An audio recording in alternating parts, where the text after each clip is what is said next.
నర్సీపట్నంలోని మేధస్వి పాఠశాలలో తన కుమార్తెను చేర్పించేందుకు వెళ్లిన ఓ పేద మహిళకు అవమానకర పరిస్థితి ఎదురైంది. మంగళవారం పాపను పాఠశాలలో జాయిన్ చేయించేందుకు వెళ్లిన ఆమెను ఆర్థిక పరిస్థితిని ప్రస్తావిస్తూ పాఠశాల యాజమాన్యం దుర్భషలాడి పంపించినట్లు ఆమె వాపోయింది.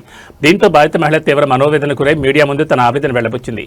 పాఠశాల యాజమాన్యం వ్యవహారంపై సమగ్ర విచారణ జరిపి వాస్తవాలు వెలుగులోకి తేవాలని, బాధ్యులపై తగిన చర్యలు తీసుకోవాలని డిమాండ్ చేస్తున్నారు. పేద విద్యార్థులకు విద్య అందించాల్సిన విద్యా సంస్థలు ఇలాంటి ఘటనలు పునరావృతం కాకుండా చర్యలు చేపట్టాలని కోరుతున్నారు.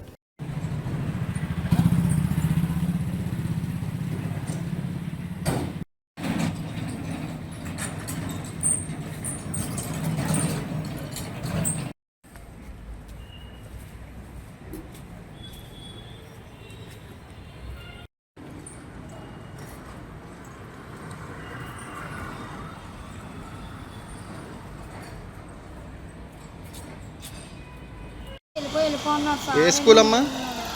ఇక్కడ మేధస్వి వెళ్ళిపోని గెసేసారండి. కూర్చున్నా సరే ఇంకమ్మ రారు అని చెప్తున్నారు సార్ మీద ఉన్నారండి.